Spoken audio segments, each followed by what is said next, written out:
ഇതല്ലേ ആതിര പഠിച്ച കോളേജ്? അതെ. ഇറങ്ങ. എന്തിനാ? ഇറങ്ങാൻ.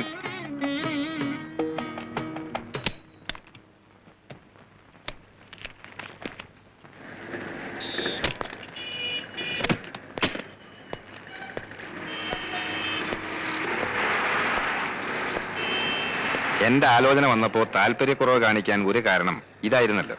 വിവാഹം കഴിഞ്ഞു എന്ന് വെച്ച് ആതിരയുടെ താല്പര്യങ്ങൾ ഒന്നും സറണ്ടർ ചെയ്യണ്ട. തുടർന്ന് പഠിക്കണമെങ്കിൽ പഠിക്കാം. അതല്ല, കൂട്ടുകാരികൾക്കൊപ്പം കുസൃതിയും കുന്നായ്മയും കാണിച്ച് നടക്കാൻ പറ്റാത്തത് ഈ വിഷമം ഉണ്ടെങ്കിൽ അത് മാറ്റിയെടുക്കാം. അല്ലേ? നിക്കേ, വൈകിട്ട് വിളിക്കാൻ ഞാൻ ഇവിടെ വരണോ അതോ ക്ലാസ് കട്ട് ചെയ്ത് കൂട്ടുകാരികളുമായിട്ട് എങ്ങോട്ടെങ്കിലും കറങ്ങാൻ പോവേ? ഇവിടെ വന്നാ മതി. മതിയല്ല? Okay, by.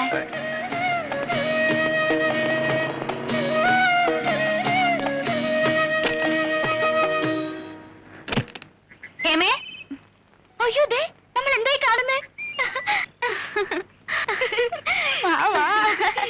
വിശ്വാസം വരുന്നില്ല അല്ലേ? എങ്ങനെയെങ്കിലും ചാടി വരുമെന്ന് എനിക്ക് അറിയായിരുന്നു. എത്ര നേരത്തേക്കാ പരോളിൽ ഇറങ്ങിയിരിക്കുന്നത്? ഉടനെ പോണോ? പരോളല്ല വേണേ, ശരിക്കുള്ള മോചന. ഞാൻ പറഞ്ഞില്ലേ, ഈ കേസ് ആ വക്കീലിന്റെ കയ്യിൽ അത്ര എളുപ്പത്തിലൊന്നും ഒതുങ്ങില്ലെന്ന്. അയാൾ വക്കാലത്ത് ഒഴിഞ്ഞോ അതോ വക്കാലത്ത് ഏറ്റെടുത്ത് തുടങ്ങിയിട്ടേ ഉള്ളൂ?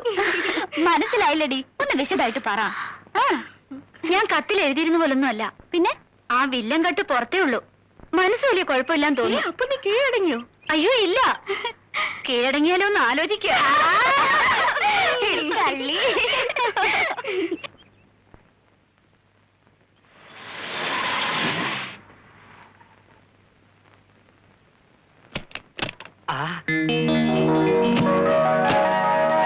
ആരാ വന്നിരിക്കുന്നത് നോക്ക്.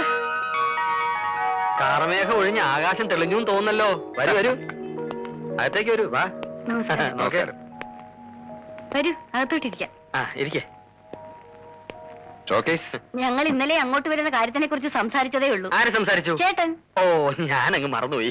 അപ്പൊ ചേട്ടൻ പറഞ്ഞു നിങ്ങൾ ഇങ്ങോട്ട് വന്നിട്ട് പിന്നെ ഞങ്ങൾ അങ്ങോട്ട് വന്നാ മതിയെന്ന്. അല്ലല്ല, നമ്മൾ അങ്ങോട്ട് എന്നിട്ട് അവർ ഇങ്ങോട്ട് വന്നാ മതി. അത് തന്നെയാണ് ഞാനും പറഞ്ഞത്. ഇങ്ങേരുടെ ഒരു മുടിഞ്ഞ മറവി. ഒരു കുറ്റമാണോ?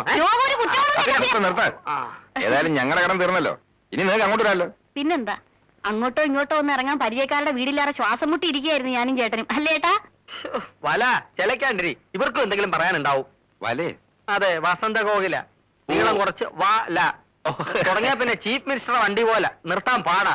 ഭയങ്കര തമാശക്കാരനാ, അതുകൊണ്ട് എനിക്കിവിടെ ബോറടിയില്ല. മിസ്സസ് നന്ദകുമാർ എന്താ ഒന്നും മിണ്ടായിരിക്കുന്നേ? അതിന് നീ ഒരു ഗ്യാപ്പ് കൊടുത്തിട്ട് വേണ്ടേ? ആതിര ഇതുപോലെ കൂടുതൽ സംസാരിക്കുന്ന കൂട്ടത്തിലല്ല. പിന്നെ എല്ലാരുമായിട്ടും പരിചയമായി വരുന്നല്ലേ ഉള്ളൂ. അയ്യോ, ഹണിമൂൺ ട്രിപ്പ് ഒന്ന് പ്ലാൻ ചെയ്തില്ലേ? ഈ തൊട്ടാവാടിയെ വേറൊരു സ്ഥലത്തുനിന്ന് പറിച്ചു നട്ടല്ലേ, അതിന്റെ വാട്ടം ഒന്ന് മാറിയിട്ട് പോവാന്ന് വെച്ചു. അറിയാ, ഒരു മാസത്തെ വെക്കേഷൻ ഇപ്പൊ കോടതി അടയ്ക്കുമല്ലോ, അപ്പൊ ഒരു വിചാരണ പ്ലാൻ ചെയ്യണം. അയ്യോ, എന്നാ നമുക്കും കൂടെ ഒരു വിചാരണ പ്ലാൻ ചെയ്യാല്ലേട്ടാ? അയ്യോ വേണ്ട, വാരി പ്രതിയാവും. വന്നിട്ട് ഇത്രയും നേരമല്ലേ, ഇവർ കുടിക്കാൻ എന്തെങ്കിലും കൊടുത്തോ? അയ്യോ, ഞാൻ ഇപ്പൊ അത് ഓർത്തതേ ഉള്ളൂ. ചേട്ടൻ വന്ന് തേങ്ങ തെരുവിത്താ, ഞാൻ അവര് നനയ്ക്കാം. ചെല്ല് ചെല്ല്. ഇവരിരിക്കുന്നെന്നും പറഞ്ഞ നാണിക്കൊന്നും വേണ്ട. വിവാഹ ജീവിതത്തിൽ ഭാര്യയ്ക്കും ഭർത്താവിനും തുല്യ സ്ഥാനമാ, അല്ലെന്ന് നന്ദേട്ടൻ പറയട്ടെ. തീർച്ചയായും. വന്നേ, നമുക്ക് അടുക്കളയപ്പോ. എന്തോ ഒരു വല്ലാത്ത മണം, കരിഞ്ഞ മണം വരുന്നല്ലോ. എന്റെ ഹൃദയം കരിഞ്ഞ മണമാണ്. ഇത് ഹൃദയമല്ല, തുണി കരിഞ്ഞ മണമാണെന്നാ തോന്നുന്നത്. അയ്യോ, എന്റെ ചുരിദാർ തേക്കാൻ വന്നിട്ട് പെട്ടി ഓഫ് ചെയ്തില്ലേ? അയ്യോ, ഞാൻ മറന്നുപോയി വല്ലേ. എനിക്ക് വയ്യ ഇയാളെ ഒരു മറവി. സാധാരണ എല്ലായിടത്തും ഭാര്യയാണ് ഭർത്താവിന് ഇസ്തിരി ഇട്ട് കൊടുക്കുന്നത്. ഇവിടെ നേരെ തിരിച്ച. ഒരു ചുരിദാറിന് പകരം നിലയ്ക്കാൻ 9 ചുരിദാർ മേടിച്ചു തരാൻ വല്ലേ, ഒരു സുബേദാരം കൊണ്ടുതരാം അലക്കാൻ. നമ്മുടെ കല്യാണം കഴിഞ്ഞ് 3 ദിവസം കഴിഞ്ഞായിരുന്നല്ലോ ഇവരുടെ കല്യാണം. എന്നിട്ടും അവർ തമ്മിലുള്ള അടുപ്പം കണ്ടില്ലേ? പാചക കാര്യത്തിൽ എന്റെ ഹെൽപ്പ് എന്തെങ്കിലും വേണമെങ്കിൽ പറയാൻ മടിക്കണ്ട, ഞാൻ വന്നിരിക്കും. ഓക്കെ? അതൊന്നും വേണ്ട.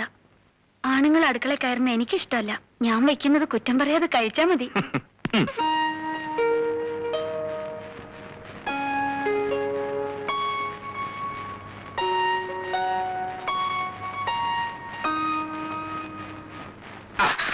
എന്നും വൈകുന്നേരം കുത്തി പൊടിക്കുക എന്താണെന്ന് അറിയാമോ? അങ്ങനെ പറയണ്ട. ഒരാളുടെ പേഴ്സണൽ ഡയറി വായിക്കുന്ന ശീലം അത്ര നല്ലതല്ല. വലിയ വക്കീലായിട്ട് ഇതൊന്നും അറിയില്ലേ? നമ്മളിടയിൽ എന്തോന്ന് പേഴ്സണൽ.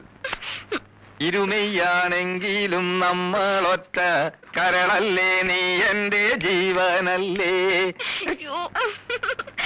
അത് വേ ഇതറേ, അതുകൊണ്ട് ഇപ്പൊ ഇങ്ങോട്ട് കൈ കടത്തണ്ട. അപ്പോ പിന്നെ എപ്പോ കൈ കടത്താം? പറയാം.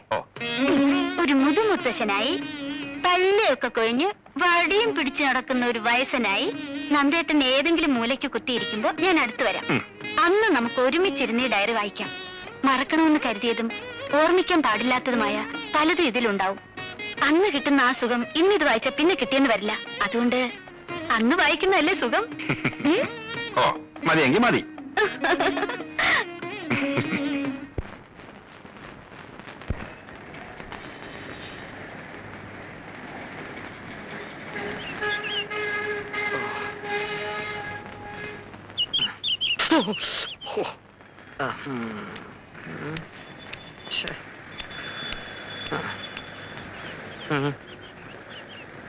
ശിവശങ്കരൻ ചേട്ടൻ, അയ്യോ ഞാൻ മറന്നുപോയി. അല്ല ഉണ്ണിത്താനെന്താ ഇവിടെ? വൈഫിനെ വെയിറ്റ് ചെയ്ത് നിൽക്കുക.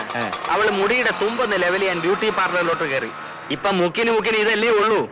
കേറിയിട്ട് ഇപ്പൊ മണിക്കൂർ ഒന്ന് കഴിഞ്ഞു. അല്ല നന്ദനെ കണ്ടിട്ട് ദിവസം കുറച്ചായി. അവിടെ വിശേഷമൊന്നുമില്ലല്ലോ. തുടക്കത്തിലുണ്ടായിരുന്ന അവസരങ്ങളൊക്കെ മാറി. അവര് സ്മൂത്ത് ആയിട്ട് കഴിയുന്നു. സ്മൂത്തായി തീരുമെന്ന് കരുതിയിരുന്ന എന്റെ ലൈഫ് ഗട്ടറിലുമായി. അല്ല അതെന്ത് പറ്റി? ഞാൻ ഭാര്യയെ കുറ്റപ്പെടുത്താമെന്ന് കരുതരുത്. ഒരു ഭർത്താവ് മനോഭാവമാണ് അവൾക്ക്. പൂർണ്ണമായിട്ടൊരു ഭാര്യയാകാൻ എനിക്ക് കഴിയുന്നില്ല. അതാ കുഴപ്പം.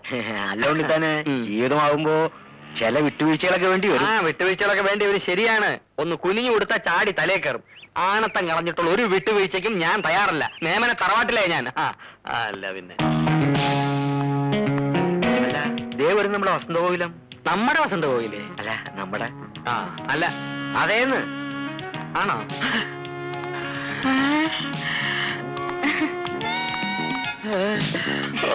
നമുക്ക് പോകാൻ ചേട്ടാ. നിന്റെ മുടി എന്തേടി? മുറിക്കാൻ കുറച്ച്. ആരോട് ചോദിച്ചോണ്ട്? എന്റെ മുടി മുറിക്കാൻ ആരുടെയെങ്കിലും അനുവാദം വേണോ? റോഡാണ് മോശം. പിന്നെ നിനക്ക് മുട്ടറ്റ മുടി ഉണ്ടായിരുന്നോണ്ടാണ് ഞാൻ നിന്നെ കല്യാണം കഴിച്ചത്. അജാന് ബാഹു. അത് നിനക്കറിയോ? ഓ അപ്പൊ ഉണ്ണിയേട്ടൻ എന്റെ മുടിയാണ് ഇഷ്ടപ്പെട്ടത്, എന്നെ അല്ലല്ലേ?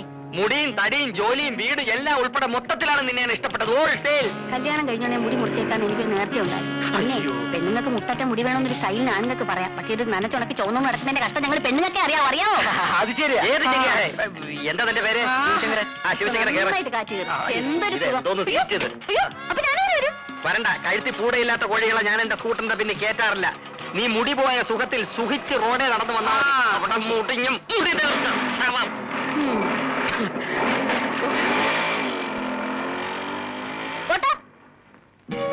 സത്യം പറഞ്ഞാൽ ഒരു വിവാഹ ജീവിതത്തെ കുറിച്ച് ആലോചിക്കുമ്പോ എനിക്ക് ആശങ്കയുണ്ടായിരുന്നു. എന്താ ആശങ്ക? കാലം തെറ്റിയുള്ള വിവാഹമാവുമ്പോ വല്ല പ്രേമനിരാശവും പിടിപെട്ട് കെട്ടുപ്രായവും കഴിഞ്ഞു നിൽക്കുന്ന പെണ്ണിനെ കെട്ടേണ്ടി വരുമോ എന്നുള്ള ആശങ്ക. ഇപ്പൊ ഉണ്ടോ? ഇല്ല. മറ്റൊരുവന്റെ ഓർമ്മകൾ മനസ്സിൽ സൂക്ഷിക്കാത്ത ഒരുവളെ ഭാര്യയായി കിട്ടുന്നത് മഹാഭാഗ്യമാണല്ലേ? എന്റെ മനസ്സിൽ മറ്റൊരുവന്റെ ഓർമ്മകളില്ലെന്ന് നന്ദേട്ടൻ എങ്ങനെ അറിയാം? ഉണ്ടോ? ദേ നെഞ്ചിടിക്കുന്നുണ്ടല്ലേ? പേടിക്കണ്ട, എന്റെ മനസ്സിൽ അങ്ങനെ ഒരു കോന്തനും ഇല്ല. സത്യം? സത്യമായിട്ടല്ലേ വിശ്വാസമാവൂ? വേണ്ട, എനിക്ക് വിശ്വാസം. നന്ദേട്ടനെ പോലെ ഒരു ഭർത്താവിനെ കിട്ടിയ ഞാൻ എത്ര ഭാഗ്യവതിയാ. തുറന്നു പറയണം, ആതിരയുടെ ഇഷ്ടവും ഇഷ്ടക്കേടും മനസ്സിലാക്കാൻ എനിക്ക് കഴിയുന്നുണ്ടോ? ഇല്ല. കല്യാണം കഴിഞ്ഞിട്ട് മാസം 3 ആയില്ലേ? എന്നെ ഇതുവരെ നന്ദേട്ടൻ കോടതിയിലൊന്ന് കൊണ്ടുപോയോ? അഡ്വക്കേറ്റ് നന്ദകുമാർ കോടതിയിൽ ഷൈൻ ചെയ്യുന്ന കാണാൻ അദ്ദേഹത്തിന്റെ ഭാര്യയ്ക്ക് കൊതി കാണില്ലേ? അത്രേ ഉള്ളൂ. നല്ലൊരു കേസ് വരട്ടെ, അപ്പൊ കൊണ്ടുപോവാം. അപ്പൊ ഇപ്പൊ വക്കീലിന് കേസൊന്നും ഇല്ലേ? അയ്യോ, ഇപ്പൊ ഉള്ളത് മോഷണം, പിടിച്ചുപറി, അതിർത്തി തർക്കം, ഇതൊക്കെയാ. ഗായത്രി മേനോൻ കൊലക്കേസിന്റെ വാദം തുടങ്ങട്ടെ, അപ്പൊ കൊണ്ടുപോവാം. മണി 12. തൽക്കാലം കേസ് കിട്ടഴിക്കണ്ട. ബെഡ്റൂം അതിനുള്ളതല്ല.